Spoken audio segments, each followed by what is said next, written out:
नमस्कार, मैं शंभू कुमार सिंह और आप देख रहे हैं नेशनल दस्तक।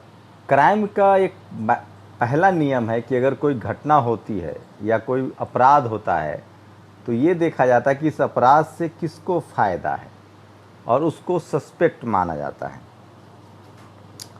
तमिलनाडु के कोयम्बटूर की एक खबर है और मैं चाहता हूं कि उस पर बात करूं, और वो बहुत ज़रूरी खबर है क्योंकि इस देश में जो राजनीति है वो हिंदू मुस्लिम करके, जो सत्ता में बीजेपी है वो सबसे ज़्यादा हिंदू मुस्लिम करती है, कांग्रेस भी करती रही है, तो उसको सबसे ज़्यादा फ़ायदा होता है। तो इसलिए मैं चाह रहा हूँ कि ये क्रोनोलॉजी आप समझिए कि कैसे इस देश में दंगा भड़काया जाता है, और ये देश के SC ST OBC को समझना चाहिए, माइनॉरिटी को भी। तमिलनाडु के कोयम्बटूर में एक मंदिर में गोश्त रखकर दंगा फैलाने की योजना बनाई गई। अफवाह भी उड़ी कि एक मुसलमान ने किया होगा। आखिर आरोपी पकड़ा गया, पंडित हरि राम प्रकाश अय्यर। जी हाँ, देश भर में जितने मामले होते हैं ये सब लोग करते हैं। जरूरी ये BJP जैसा आतताई संगठन से जुड़ा हुआ होगा। सोचिए कि जैसे ही ये खबर आग की तरफ फैली, BJP के जो वहाँ इकाई है, प्रदेश इकाई, वो सक्रिय हो गई। धरना प्रदर्शन की बात होने लगी। लेकिन ये तो टेक्नोलॉजी है, विज्ञान है। सोचिए कि CCTV कैमरा था और वो शख्स पकड़ा गया। आप कल्पना कीजिए, जब इस देश में 1848-47 के आसपास से सांप्रदायिक दंगे शुरू होते हैं। पहला दंगा पुणे में होता है, जब जहां हिंदू मुस्लिम सिख ईसाई सब मिलके और ज्योतिबा फुले के नेतृत्व में शिवाजी की जयंती मनाते थे। वहीं से बाल गंगाधर तिलक जो है वो गणेश चतुर्थी का आयोजन करना शुरू करते हैं और वहीं से मुस्लिमों के खिलाफ दंगा शुरू होता है, दंगा की कहानी।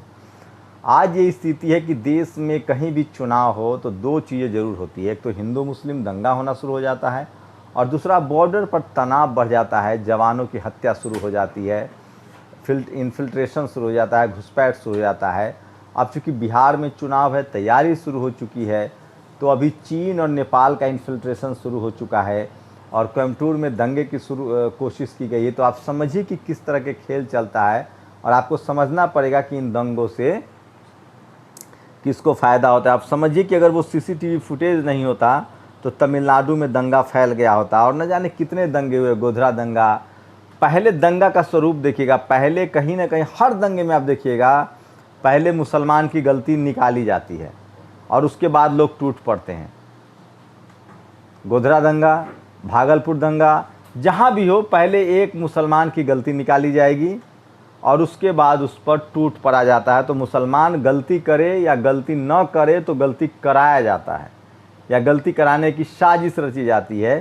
तो ये आप लोग समझदार हैं, आप लोग समझ सकते हैं। दूसरी एक बड़ी खबर मैं चाहता था कि आप लोगों से शेयर करूं, जो बहुत लाजमी है, कि किस तरह से ब्रह्मेश्वर मुखिया का नाम सुना है आप लोगों ने।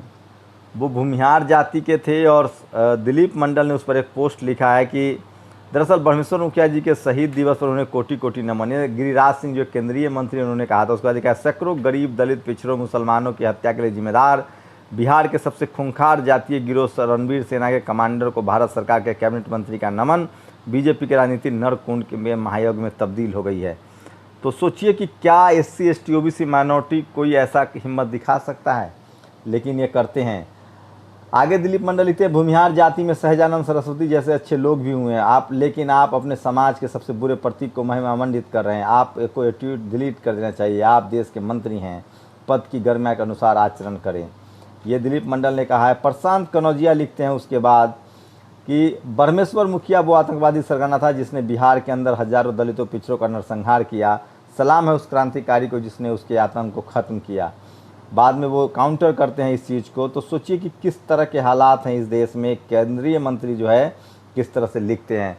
आगे लिखते हैं वो प्रशांत, 11 जुलाई 1996 जब आतंकवादी संगठन रणवीर सेना ने 21 दलित पिछड़ों को बथानी टोला में नरसंहार किया था। आतंकवादी संगठन का सरगना ब्रह्मेश्वर मुखिया की जिसने ख़त्म किया, उसको नमन।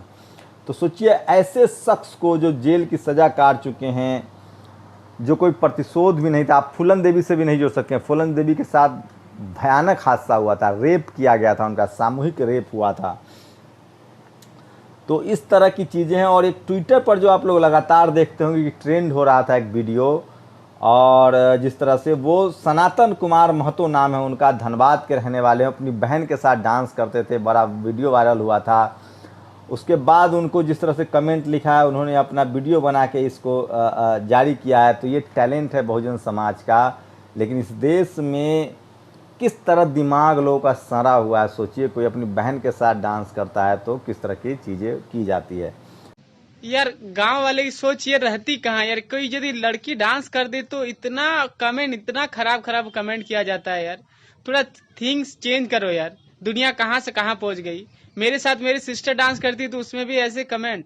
तो ये कुछ बड़ी खबर थी। और एक छोटा सा जो है आगे दिलीप मंडल ने लिखा है, सैकड़ों गरीब दलित पिछड़ों मुसलमानों की हत्या के लिए जिम्मेदार बिहार के सबसे खूंखार जातीय गिरोह रणवीर सेना कमांडर को भारत सरकार के कैबिनेट मंत्री का नमन।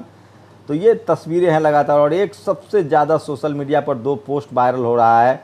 अब तो देश का बच्चा बच्चा कह रहा है। ये पोस्टर है, Modi Modi yes papa, any development no papa, farmer happy no papa, women safe no papa, job creation no papa, only jumla ha हा हा। और सबसे लास्ट में संजय कुमार है कोई, जिसके ट्वीट को वैशाली पाटिल ने शेयर किया है। कोई इसे ढूंढ के लाओ रे। मई 6, 2014 में उन्होंने लिख दिया था, हारेगा तो चाय बेचेगा और अगर जीत गया तो देश। और इस ट्वीट को लेकर लोग लगातार इसको, तो ये सोशल मीडिया पर आज की वायरल खबर है। और उससे सबसे ज़्यादा जो इम्पोर्टेंट खबर है, अरविंद केजरीवाल की काफ़ी खिंचाई हो रही है। उन्होंने जिस तरह से कहा है कि दिल्ली में दिल्ली वालों का ही इलाज होना चाहिए। सोचिए, इस तरह की राजनीति हो रही है। और वहीं 1,90,000 कोरोना के पेशेंट हो गए हैं। IAEA, AIIMS, ICMR, IPHA, IAPSM expert की जो पूरी टीम है, उन्होंने कहा है कि सरकार ने लॉकडाउन करने से पहले एक्सपर्ट की राय नहीं ली। अब जो कोरोना है वो कम्युनिटी स्प्रेड हो रहा है, मतलब लोगों से फैल रहा है। और वहीं एक दुखद खबर है कि मेक माई ट्रिप ने 350 लोगों की नौकरी ले ली है। तो सबसे ज़्यादा इकोनॉमिकल क्राइसिस, सोशल क्राइसिस, जातिवाद, सांप्रदायिकता और दंगे फसाद, और मुझे लगता है आज़ादी के बाद सबसे बुरे दौर से भारत गुजर रहा है। और जो सरकार है वो आपको कह रहा है कि आत्मनिर्भर बनिए। इसीलिए किसी ने कहा है कि सरकार आप आत्मनिर्भर बन जाते, अपना वोट खुद ही डाल लेते। वैसे लोग कह रहे हैं कि ये सरकार EVM से आई है, वोट से नहीं आई है। ये सोशल मीडिया पर प्रतिक्रिया। आपकी क्या प्रतिक्रिया, अपनी प्रतिक्रिया दीजिए। शुक्रिया। नेशनल दस्तक की आपसे गुजारिश है कि अगर इसको बचाना चाहते हैं तो नेशनल दस्तक को सब्सक्राइब करने के लिए रेड कलर के सब्सक्राइब बटन को दबाएं, फिर बेल आइकन की घंटी दबाएं। नेशनल दस्तक को बचाने के लिए बहुत जरूरी है कि हर खबर को शेयर करें, लाइक करें, कमेंट जरूर करें।